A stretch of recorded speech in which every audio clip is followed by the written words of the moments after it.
Hello बच्चों, let's read this question. The question says for the first order reaction 2N2O5 gives us 4NO2 plus O2. Option A, the concentration of reactant decreases exponentially with time.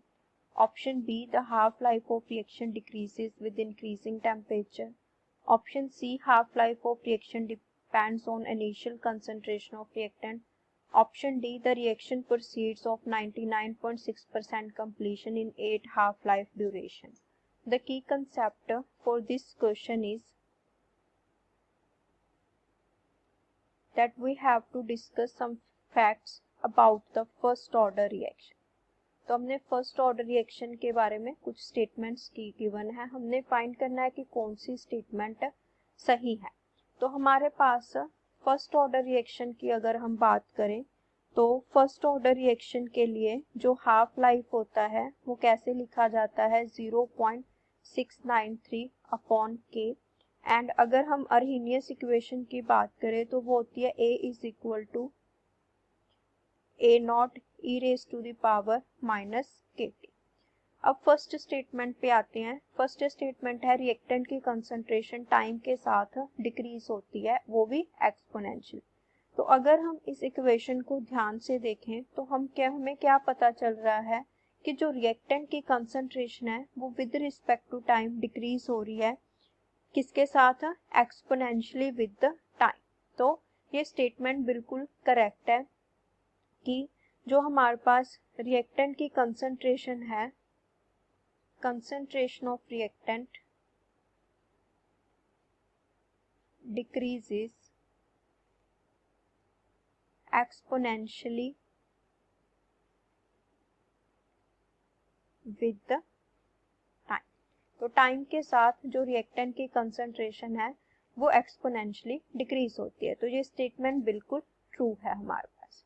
Next statement पे आ जाते हैं, B statement. हमें क्या given है, half life है वो temperature increase होने से कम हो जाती है। तो अगर हम बात करें हाफ लाइफ की तो जो अगर हम हाफ लाइफ को ध्यान से देखें तो जो हाफ लाइफ है वो किससे डिपेंड कर रही है, रेट कांस्टेंट पे।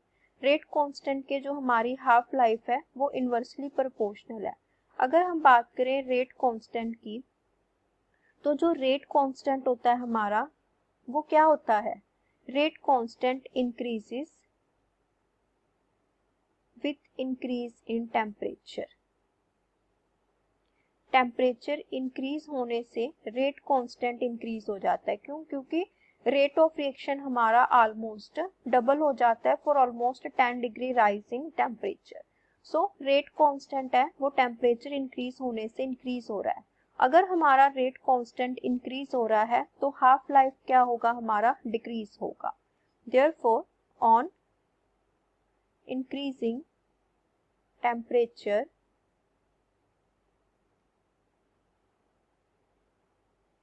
T half goes decreasing। तो हाफ लाइफ है जो हमारा वो डिक्रीज होता है। तो हमें स्टेटमेंट में यही गिवन है कि हाफ लाइफ है वो टेम्परेचर इंक्रीज होने से कम होता है। तो इसका मतलब जो हमारी बी स्टेटमेंट है वो भी क्या है, ट्रू है। बात करते हैं सी स्टेटमेंट की। सी में क्या गिवन है, half life depend on initial concentration of reactant. अगर हाफ लाइफ को ध्यान से देखें तो ये 0.693 अपॉन के है। के तो रेट कांस्टेंट होता है, तो इसमें एक्सप्रेशन में कहीं भी कंसंट्रेशन ऑफ रिएक्टेंट नहीं आ रही। तो इसका मतलब जो हमारी स्टेटमेंट सी है वो इनकरेक्ट है और we can say that false है, because T half does not depend on concentration of reactant. क्योंकि जो हाफ लाइफ पीरियड है वो रिएक्टेंट की कंसंट्रेशन पे डिपेंड नहीं करता। तो स्टेटमेंट सी हमारा फॉल्स होगी। डी स्टेटमेंट में हमें बोला गया है कि जो 99.6% रिएक्शन है वो 8 हाफ लाइफ्स में कंप्लीट होती है। जो 99% रिएक्शन है वो 8 हाफ लाइफ टाइम्स में कंप्लीट होते हैं। स्टेटमेंट को चेक कर लेते हैं हम। तो इसको हम कैसे चेक करेंगे, वही हमारा हाफ लाइफ का फॉर्मूला लगाकर।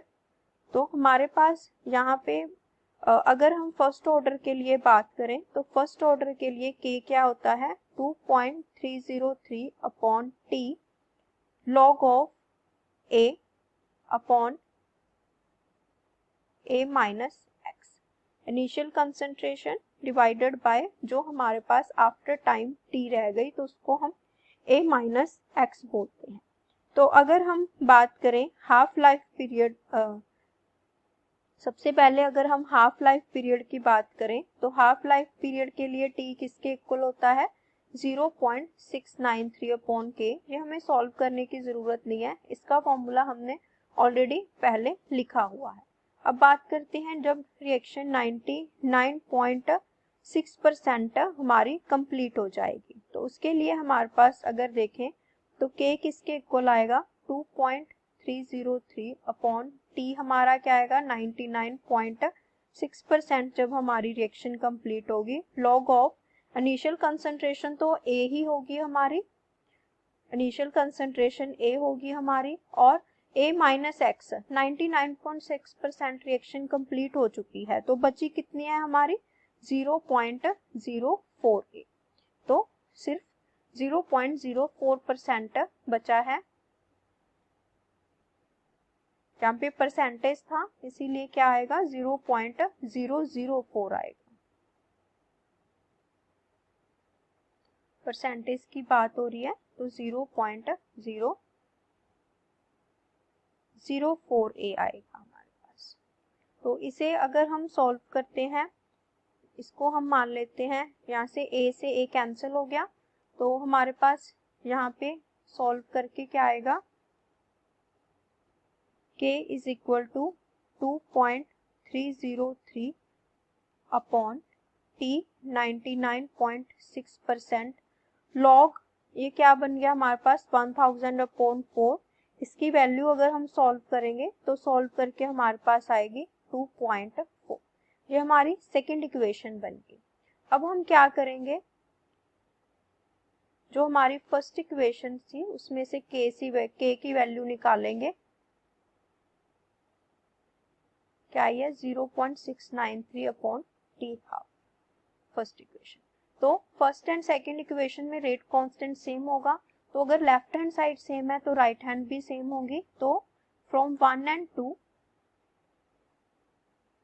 हमारे पास यहाँ पे क्या आएगा 0.693 upon T half is equal to 2.303 upon T 99.6% multiply 2.4। तो अगर यहाँ से हम t 99.6% निकालें तो ये अप्रोक्सीमेटली 8t हाफ के इक्वल आएगा। तो इसका मतलब 99.6% रिएक्शन है जो हमारी वो 8 हाफ लाइफ्स में कंप्लीट हो जाती है। तो जो हमारी डी स्टेटमेंट है वो भी क्या है ट्रू है। तो कौन कौन सी ऑप्शंस आ गई हमारे पास, option A, option B and option D. So option A, B, D are correct answer. Hope you understand. Best of luck.